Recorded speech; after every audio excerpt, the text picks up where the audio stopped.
এখন বাজছে দুপুর 1টা আর আমরা জাস্ট সোমনাথ পৌঁছলাম, হোটেলে চেক ইন করলাম। আমরা সোমনাথে স্টে করছি লর্ডস ইন বলে হোটেলটাতে, যেটা সোমনাথ টেম্পলের একদমই কাছে। তো আমরা দ্বারকা থেকে স্টার্ট করেছিলাম ওই 8:45 নাগাদ, আর আমরা মোটামুটি 4 ঘন্টার মধ্যে সোমনাথ ভালোভাবে পৌঁছে গেছি। এখন তোমাদেরকে সোমনাথ যেখানে আমরা স্টে করছি সেখানকার রুম ট্যুরটা দিয়ে দিই। এটা হলো মেইন ডোর, দেন এখানে হচ্ছে কাবার্ড, এটা হচ্ছে ওয়াশরুম, ওইদিকে শাওয়ার এরিয়াটা আছে, অ্যান্ড দেন এখানে একটা ফুল লেন্থ মিরর। আচ্ছা, তারপরে টিভি, এখানে চা করার সব সরঞ্জাম, জলের বোতল দেওয়া, এখানে sitting area, this is the bedside table. খুব সুন্দর হোটেলটা। Hello, welcome back to as told by Sinjini. আশা করছি তোমরা সবাই ভালো আছো। আমার গুজরাট ট্রাভেল সিরিজের এপিসোড 4 আজকে তোমাদের সাথে শেয়ার করব। 28শে জানুয়ারি 2026 বুধবার আমরা দ্বারকা থেকে সোমনাথ চলে এসেছিলাম। সোমনাথে যে হোটেলে আমরা স্টে করছিলাম সেখানকারই রেস্টুরেন্টে লাঞ্চ সেরে ফ্রেশ হয়ে বিকেলবেলা আমরা সোমনাথ সাইট সিইংয়ে বেরিয়ে পড়ি।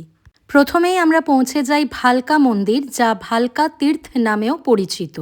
পুরাণ অনুসারে এই ভালকা তীর্থে জরা নামে এক শিকারী শ্রীকৃষ্ণের আংশিক দৃশ্যমান বাঁ পাকে হরিণ ভেবে তীর নিক্ষেপ করেন এবং এতে শ্রীকৃষ্ণ মারাত্মকভাবে আহত হন। নিজের ভুল বুঝতে পেরে জরা অনুতপ্ত হলে রক্তাক্ত অবস্থায় কৃষ্ণ তাকে বলেন, হে জরা, পূর্বজন্মে তুমি বালি ছিলে, যাকে আমি ত্রেতা যুগে রামরূপে বধ করেছিলাম। এখানে তুমি তার প্রতিদান দেওয়ার সুযোগ পেয়েছ এবং এই জগতে যা কিছু ঘটে তা আমার ইচ্ছাতেই ঘটে, সুতরাং তোমার উদ্বিগ্ন হওয়ার প্রয়োজন নেই। এরপর শ্রীকৃষ্ণ তাঁর দেহ ত্যাগ করে চিরবাসস্থান বৈকুণ্ঠে প্রত্যাবর্তন করেন। এই ঘটনাকেই পৃথিবী থেকে কৃষ্ণের প্রস্থান হিসেবে ধরা হয়। প্রত্যক্ষদর্শীরা এই সংবাদ হস্তিনাপুর এবং দ্বারকায় পৌঁছে দেন। কৃষ্ণের অন্তর্ধান দাপর যুগের অবসান এবং কলিযুগের সূচনা নির্দেশ করে, যার সময়কাল ধরা হয় খ্রিস্টপূর্ব 3102 সালের 17 বা 18 ফেব্রুয়ারি। ভালকা তীর্থে একটি খুব সুন্দর কৃষ্ণ মন্দির রয়েছে, যেটিকে মহাপ্রভুজিকে বৈঠক বলা হয়। এখানে একটি প্রাচীন অশ্বত্থ গাছও আছে, যার বয়স প্রায় 5000 বছরেরও বেশি বলে বিশ্বাস করা হয়। মন্দিরটি প্রতিদিন সকাল 6টা থেকে সন্ধে 6টা অবধি খোলা থাকে। ভালকা তীর্থ মন্দির দর্শন হয়ে গেলে আমরা পাশেই ছোট একটা শিব মন্দিরে চলে যাই। এই শিব মন্দিরের বাইরে দেখলাম কি মিষ্টি একটা লাড্ডু গোপাল দোলনায় বসে দোল খাচ্ছে। আমিও দোলনার দড়ি ধরে একটু টান দিলাম আর ছোট্ট গোপুসোনাকে দোল খাওয়ালাম। সিঁড়ি দিয়ে উপরে উঠে দেখি মূল মন্দিরটা বন্ধ আছে কোনো কারণে। আমরা ওখানে একটা লাইট অ্যান্ড সাউন্ড শো দেখলাম আর তারপরে চারপাশটা ঘুরে ওখান থেকে বেরিয়ে আসলাম। সোমনাথ সাইট সিইংয়ের থার্ড স্পট ছিল ত্রিবেণী সঙ্গম বা ত্রিবেণী ঘাট, যেটা 3টে নদী, হিরণ নদী, কপিলা নদী এবং সরস্বতী নদীর মিলনস্থল, যা পরে একসঙ্গে প্রবাহিত হয়ে আরব সাগরে মিশেছে। নদীগুলির এই মিলন এবং তারপরে সমুদ্রে গিয়ে মিশে যাওয়াটাকে মানব জীবনের জন্ম, বেঁচে থাকা ও মৃত্যুর প্রতীক হিসেবে ধরা হয়। বিশ্বাস করা হয় ত্রিবেণী সঙ্গমে স্নান করলে সমস্ত পাপ মোচন হয় এবং ঈশ্বরের সঙ্গে মিলনের মাধ্যমে মোক্ষ লাভ সম্ভব হয়। হিন্দু পুরাণ অনুসারে তীরবিদ্ধ হওয়ার পর ভগবান শ্রীকৃষ্ণ এই স্থানেই আগমন করেছিলেন এবং এটিকে তার দাহস্থল বলেও মনে করা হয়। রামায়ণ ও মহাভারতেও ত্রিবেণী সঙ্গমের উল্লেখ পাওয়া যায়। ত্রিবেণী সঙ্গম থেকে আমরা চলে আসি সোমনাথ মন্দিরে, যেটা সকাল 6টা থেকে রাত 9:30 পর্যন্ত খোলা থাকে।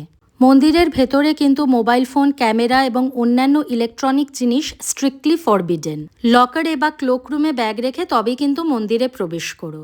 সোমনাথ মন্দিরে আমরা লাইট অ্যান্ড সাউন্ড শো দেখেছিলাম, আর সেই শো থেকে যা যা জেনেছি সেগুলোই এখন তোমাদের সাথে শেয়ার করব। সোমনাথ মন্দির ভারতের প্রাচীনতম তীর্থস্থানগুলির মধ্যে একটি, যার ইতিহাস বহু শতাব্দী জুড়ে বিস্তৃত। এটি দ্বাদশ জ্যোতির্লিঙ্গের প্রথম হিসেবে বিশেষভাবে পূজিত। পুরাণ অনুযায়ী চন্দ্রদেব এই মন্দিরটি নির্মাণ করেন এবং পরে বিভিন্ন যুগে তা বহুবার পুনর্নির্মিত হয়। 1025 সালে গজনির শাসক মাহমুদ গজনি সোমনাথ আক্রমণ করে মন্দির ভেঙে দেন ও বিপুল ধনসম্পদ লুট করেন। এরপর মধ্যযুগে, বিশেষ করে দিল্লি সুলতানাত ও মুঘল আমলে মন্দিরটি ধ্বংসের মুখে পড়ে এবং এটিকে পুনর্নির্মাণ করা হয়। ইতিহাসবিদদের মতে সোমনাথ মন্দির মোট 17 বার ধ্বংস ও পুনর্নির্মাণের সাক্ষী। প্রত্যেকবারই স্থানীয় রাজা, ভক্ত ও শাসকেরা মিলিতভাবে মন্দিরটি নতুন করে গড়ে তোলেন। স্বাধীনতার পর সর্দার বল্লভভাই পটেলের উদ্যোগে বর্তমান সোমনাথ মন্দিরের নির্মাণ করা হয় এবং 1951 সালে এখানে প্রাণ প্রতিষ্ঠা সম্পন্ন হয়। 29শে জানুয়ারি 2026 বৃহস্পতিবার আমরা সকাল সকাল চলে গেছিলাম বলদেবজি কি মন্দির দর্শন করতে।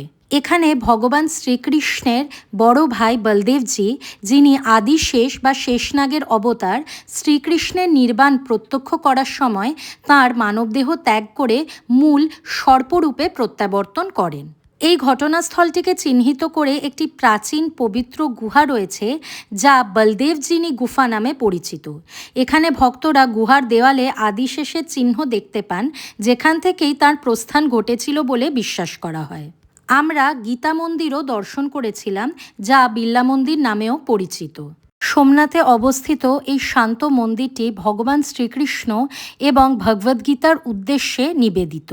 1970 সালে বিড়লা গ্রুপ এই মন্দিরটি নির্মাণ করেন। মন্দিরটিতে যে কটা স্তম্ভ রয়েছে সেখানে সমগ্র ভগবদ্গীতার শ্লোক উৎকীর্ণ আছে। গীতা মন্দির ত্রিবেণী সঙ্গম বা ত্রিবেণী ঘাটের কাছেই অবস্থিত, যেই স্থানকে ভগবান শ্রীকৃষ্ণের বিশ্রামের স্থান বলে মনে করা হয়। ফলে এই জায়গাটা অত্যন্ত শান্ত এবং পবিত্র। তোমাদের যদি এই ভিডিওটা ভালো লেগে থাকে then please make sure to like it. আর গুজরাট ট্রাভেল সিরিজের আরও এপিসোডস দেখার জন্য সাবস্ক্রাইব টু মাই চ্যানেল।